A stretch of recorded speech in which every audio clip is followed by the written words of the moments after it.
She heard his laughter before she ever saw his face. It rang across the manicured lawns of Ashford Park like a blade drawn from its sheath, sharp, effortless, and utterly without mercy.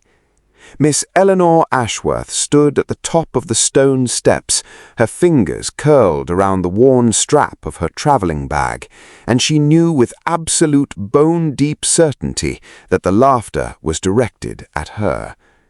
She did not flinch.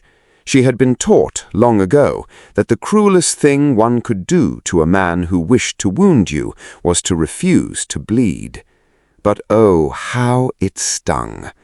Her gown was pale muslin, sprigged with tiny blue flowers, the kind of modest, sensible dress that a clergyman's daughter wears when she has been invited, rather unexpectedly, to the most fashionable house party of the 1815 London season. It was clean, it was pressed. It was, Eleanor thought with private resignation, entirely and hopelessly wrong. The other ladies ascending the steps behind her rustled in silk and satin, their hems heavy with embroidery, their necks adorned with pearls that cost more than her father's entire annual living. And standing at the bottom of the wide gravel sweep, flanked by two gentlemen who hung upon his every word like admiring satellites, was the source of that dreadful laughter. Edmund Ashford, the Duke of Ravenmoor. Dark-haired, broad-shouldered, with a countenance so perfectly arranged by nature that it seemed almost an insult, that a man so unconscionably handsome should also be so unconscionably rude. His dark eyes found hers across the distance, and he did not look away. He simply smiled, slow, condescending and terribly amused, and murmured something to the gentleman at his elbow that caused a fresh ripple of laughter to spread between them like a stone dropped into still water. Eleanor held his gaze for 3 full seconds. Then she lifted her chin, squared her shoulders beneath her humble sprigged muslin, and walked through the front doors of Ashford Park as though she owned every stone of it. Before we continue, if you are already feeling Eleanor's fire, if your heart is already set against that insufferable Duke, do us a kindness and tap the like button now. It costs you nothing, and it means the world to this little channel. And if you have not yet subscribed to the Duke's Lost Letters, please do so this moment. Every week we bring you stories like this one, full of passion, pride, and the sweetest of reversals. Subscribe and never miss a single chapter. Now, back to Ashford Park. Eleanor had been invited by Lady Cecily Vane, her dearest friend from their shared years at Mrs. Hartwell's seminary, who had married well, and felt with generous sincerity that Eleanor deserved a season's amusement, even if Eleanor's father could not fund one himself. It was an act of pure friendship. Eleanor received it in that spirit, and was grateful, though gratitude, she was quickly discovering, did not make the silk gowns appear in her trunk. The house party was to last 10 days.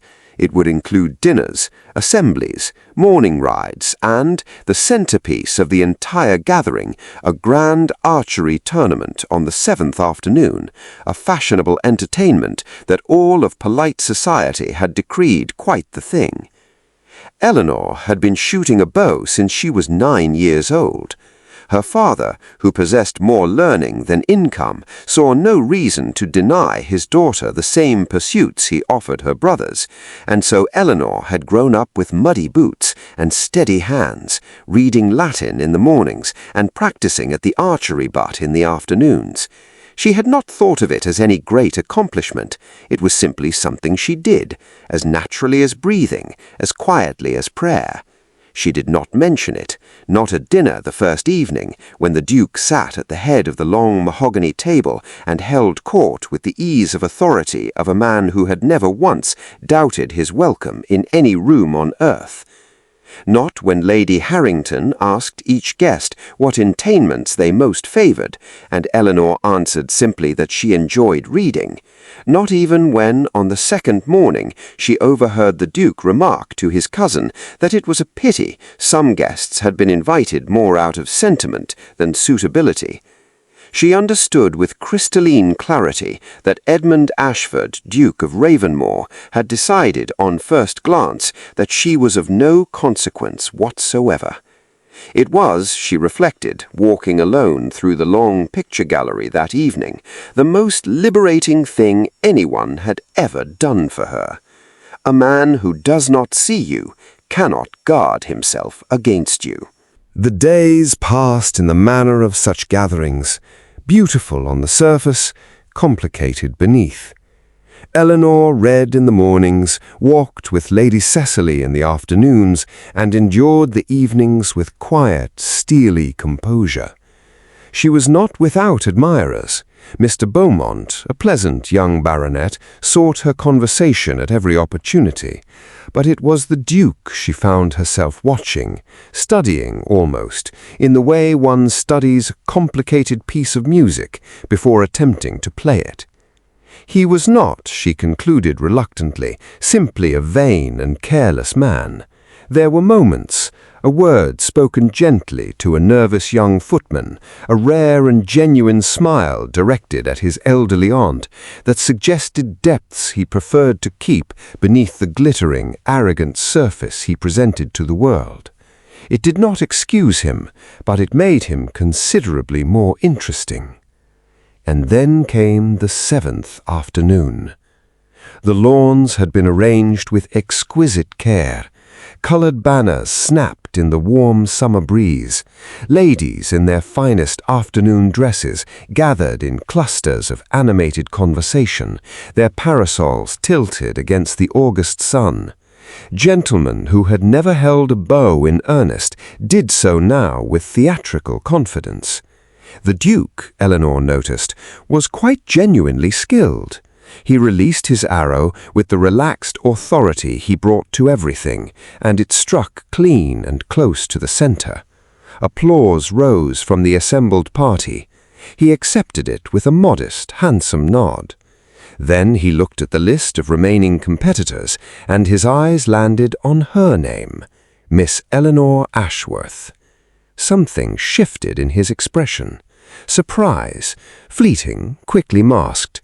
Then, unmistakably, amusement. "Miss Ashworth," he said, with that devastating, perfectly calibrated smile, "I confess I did not know you participated." "There is perhaps a great deal about me you have not troubled yourself to learn, Your Grace," she replied, and turned to receive her bow from the steward before he could answer. The company had grown quiet in that particular way that meant everyone was pretending not to pay attention while attending to nothing else. Eleanor did not hurry. She had learned that steadiness was its own form of power. She stood at the mark, settled her feet, drew a slow and measured breath, and felt the familiar, beloved stillness fall over her, the same stillness that had settled over her 100 times in her father's garden, with mud on her boots and joy in her chest. She drew. She loosed. The arrows sang through the warm afternoon air with a sound like a whispered secret, and struck the bold, dead center, perfect and absolute. Do not go anywhere. If you're on the edge of your seat, good. That is exactly where we want you. And if you are not yet subscribed to the Duke's Lost Letters, this is your moment. Tap that button. Join our community of ardent readers who believe that the best love stories are the ones where she wins first. Now then, where were we? The silence that followed was quite unlike any silence Eleanor had ever heard. It had texture and weight. It pressed against the ears. And then Lady Cecily shrieked with delight, and the applause broke over the lawn like a wave. Eleanor lowered the bow. She did not smile in triumph. That would have been beneath her. She simply turned, composed and unhurried, and found the Duke's eyes already upon her. He was not laughing now. He was looking at her with the expression of a man who has, in a single unexpected moment, been required to entirely revise a firmly held opinion, and finds, to his own astonishment, that the revision is not unwelcome. He crossed the lawn. She waited. "Miss Ashworth." His voice had lost its careless, polished gloss. It was quieter now, sincerer. "That was extraordinary. Thank you, Your Grace." A pause stretched between them, warm and tentative as the first light of a dawn neither of them had anticipated. "I owe you an apology, several, I suspect, if you would permit me the time to enumerate them properly." Eleanor studied his countenance, the proud set of his jaw, the unfamiliar humility in his dark eyes, and found, to her own great inconvenience, that she believed him entirely. "I suspect," she said quietly, "that I have 10 days' worth of patience remaining. Whether that is sufficient for your enumeration, I cannot say." The corner of his mouth lifted, not the practiced, devastating smile she had come to distrust, something smaller, something real. "Then perhaps," the Duke of Ravenmoor said, "would you honor me with a walk, Miss Ashworth, and allow me to begin?" She considered him for one long, beautiful moment, the kind of moment that exists at the precise hinge point between a story that has ended and one that is only just beginning. Then Eleanor Ashworth, clergyman's daughter, champion of the Ashford Park Grand Tournament, folded her simple muslin skirts and said, "I suppose I shall." And so it began.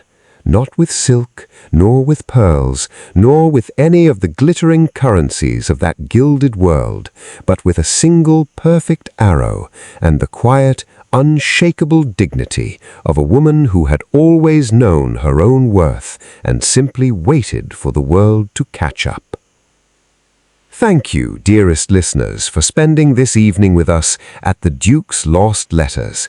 If Eleanor's story moved you, if you found yourself rooting for her from that very first step on those cold stone stairs, then please leave us a like and subscribe to the channel.